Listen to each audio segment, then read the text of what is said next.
Olá, a graça e a paz do nosso Senhor Jesus Cristo. Muito obrigado pela audiência.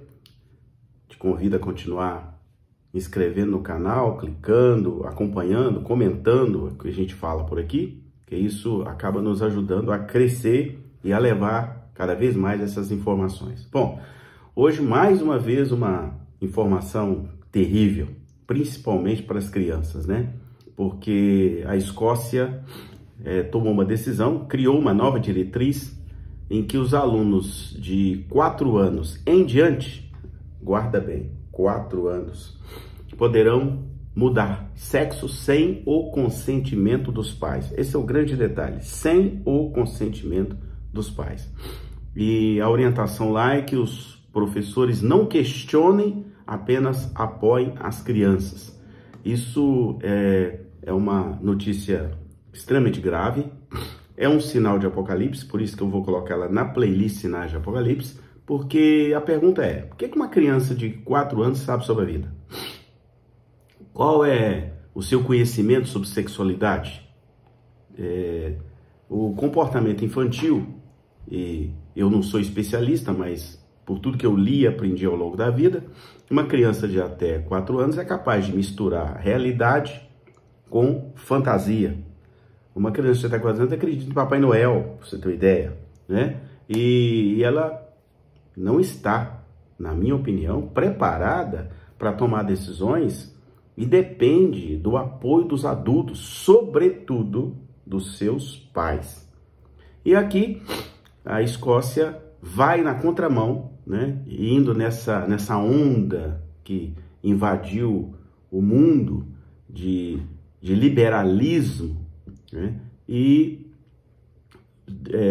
cria uma diretriz para a educação na Escócia em que crianças, né, podem mudar do sexo e identificar o sexo da sua própria escolha, né? Então, o aluno, mesmo tendo tenra idade, que decida mudar de sexo, vai ser apoiado e ouvido pela escola de acordo com o conselho do governo da Escócia. Presta bem atenção. Todas essas diretrizes se aplicam às escolas primárias lá, onde os filhos mais novos normalmente têm entre 4 e 5 anos, porque, segundo eles, o reconhecimento e desenvolvimento da identidade de gênero deve ocorrer ainda numa idade jovem.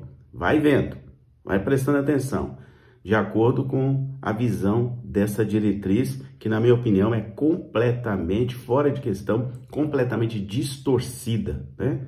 O governo também orienta, nessa nova diretriz, que foi publicada agora essa semana, a não questionar a criança, tá, que desejar manifestar e fazer a transição para viver como um menino ou uma menina, né? E em vez disso, peça um novo nome ou até pronomes. Presta bem atenção aonde chega essa situação, né? Então, as escolas primárias e secundárias também foram instruídas lá na Escócia a incluir livros com pessoas transgênero no currículo, permitir que os alunos escolham mais vestiários ou banheiros que quiser usar, indiferente da sua naturalidade, e também estão já estudando a introdução de um uniforme chamado uniforme de gênero neutro, né? O conselho diz o seguinte, lá na Escócia: alguns jovens estão explorando sua identidade de gênero nas escolas primárias. As escolas primárias precisam ser capazes de atender às necessidades desses jovens para garantir que eles tenham um ambiente seguro, inclusive respeitoso para aprender. Bom, isso é uma visão completamente distorcida de mundo, né? Contrária aos ensinamentos da Bíblia, né? Que para nós cristãos é regra de fé e prática. Então, a Bíblia é muito clara. Deus criou homem e mulher, né? Isso que está lá na Bíblia. Criou, inclusive no texto de Gênesis, criou homem e mulher, macho e fêmea, criou.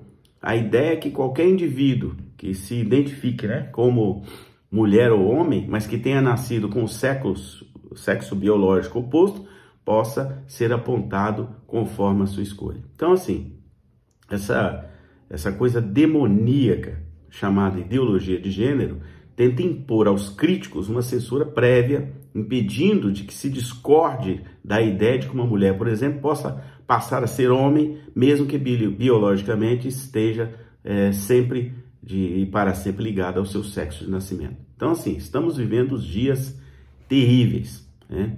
São dias duríssimos. A igreja será muito perseguida daqui para frente, né? Toda a base bíblica, ela será atacada veementemente, né? Porque é preciso se manifestar a iniquidade.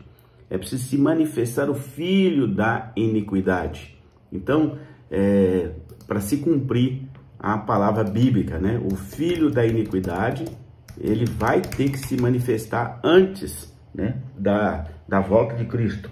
A gente sabe disso, né? Então, segundo Tessalonicenses, vai dizer o seguinte, né? Que, irmãos, quanto à vinda de nosso Senhor Jesus Cristo e a nossa reunião com Ele, rogamos a vocês que não deixem abalar nem alarmar tão facilmente, quer por profecia, quer por palavra, quer por carta, supostamente vinda de nós, como se o dia do Senhor já tivesse chegado. Não deixem que ninguém os engane de modo algum. Antes daquele dia virá a apostasia. Guarda aí. Antes da volta de Cristo virá a apostasia. Então será revelado o homem do pecado, o filho da perdição. Este se opõe e se exalta acima de tudo ao que se chama Deus ou é objeto de adoração, chegando até a sentar-se no santuário de Deus, proclamando que ele mesmo é Deus. Não se lembra, Paulo, né, falando de que quando eu ainda estava com vocês, costumava lhe falar essas coisas, né? Então Paulo está falando, olha, quando eu estive com vocês, eu falei, eu anunciei, eu expliquei que isso ia acontecer. E ele vai dizendo assim, agora vocês sabem o que está detendo para que ele seja revelado no seu devido tempo? A verdade é que o mistério da iniquidade já está em ação. A prova está aí, né? Essa da Escócia e de tantos outros lugares, aqui no Brasil também está cheio dessas questões aí. Restando apenas que seja afastado aquele que agora o detém. Então será revelado o perverso, a quem o Senhor Jesus matará com o sopro de sua boca e destruirá pela manifestação da sua vinda. A vinda desse perverso é segundo a ação de Satanás, né, que com todo poder, com sinais e com maravilhas enganadoras, ele fará uso de todas as formas de engano, da injustiça para os que estão perecendo, porquanto rejeitaram o amor à verdade que os poderia salvar. Por essa razão, Deus lhes envia um poder sedutor, a fim de que creiam na mentira e sejam condenados todos os que não creram na verdade, mas que tiveram prazer na injustiça. Está aí o texto bíblico. 2 Tessalonicenses 2 vai a partir do verso 1, vai até o verso 12. Leia lá a palavra, você que é cristão, e se prepare, né? Se prepare para preparar os seus filhos, preparar os seus netos, porque virão dias dificílimos para a igreja. Eu já estou aqui dizendo, virão dias dificílimos para a igreja. Dias em que nós teremos muita luta. E a outra coisa que aconteceu essa semana, né, foi muito grave, foi a retomada de poder do Talibã lá no Afeganistão. Sim, foi de uma forma muito rápida, né? E o Talibã, eles são fundamentalistas, né? Têm umas visões a respeito da religião deles muito duras, né? E veja bem, e uma coisa que me chamou bastante a atenção, e deve ter chamado a atenção do mundo, foi que quando um avião dos Estados Unidos estava decolando, um avião até militar, cheio de gente, como diria, gente saindo pelo ladrão, não cabia mais, algumas pessoas ficaram penduradas nas asas ali, naquela região onde fica o trem de pouso da aeronave. Quando o trem de pouso foi recolhido, eles caíram. E o mundo inteiro viu, né, essas pessoas caindo do avião. Então, para mim, quando eu vi aquela cena, tanto filme quanto foto, foi uma cena apocalíptica. E que me fez lembrar, mais uma vez, aquele tempo que houve uma guerra lá no Vietnã, e os Estados Unidos começaram a tirar as pessoas lá da embaixada de helicóptero, as pessoas invadindo a embaixada para ir embora. Assim também foi lá em Cabul, capital do Afeganistão. As pessoas estavam desesperadas para sair do país, né? Porque sabem que os dias né, que virão naquele país serão extremamente duros, né? Então, o Talibã tem uma forma, né, de administrar completamente diferente, muito voltada para as armas, né? E eles chegaram no Afeganistão, lá em Cabul, no domingo, e já tomaram o palácio. O presidente Ashraf Ghani fugiu do país, né? E assim, já houve a morte de uma mulher com um tiro na cabeça, porque ela não estava vestindo a burca. E aí agora virão tempos bem difíceis lá para aquele país, né?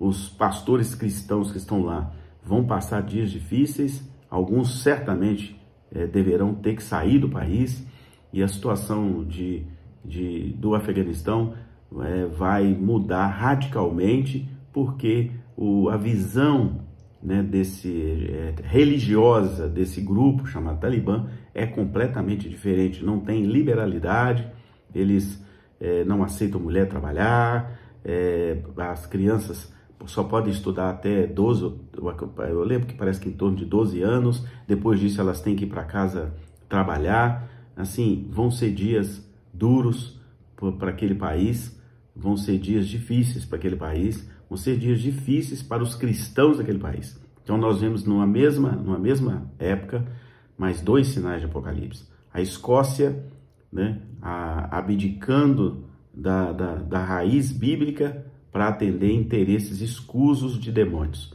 E vimos também o Afeganistão ser tomado de novo por um grupo religioso extremamente radical e que usa força, usa arma, usa o que achar que deve para poder impor as suas ideias. Então, que Deus tenha misericórdia de nós e que Deus continue nos ajudando aqui no Brasil também, para que a gente não perca as liberdades que nós temos, sabe?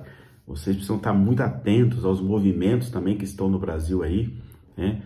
Que estão devagarinho cerceando a liberdade das pessoas, né? E muitas vezes recebendo apoio de quem deveria estar defendendo o contrário. Então a gente, de novo repito, são dias muito difíceis, dias escuros, dias sombrios que estamos vivendo também aqui no Brasil. Então é tempo de orar pelo Brasil, orar pelo Afeganistão, orar pela Escócia, orar pelo mundo, porque a gente percebe que a iniquidade, né, o espírito da iniquidade, o espírito da perdição está agindo muito forte nesses dias. E que Deus tenha misericórdia de nós e que nós fiquemos lavados pelo sangue de Jesus. Amém.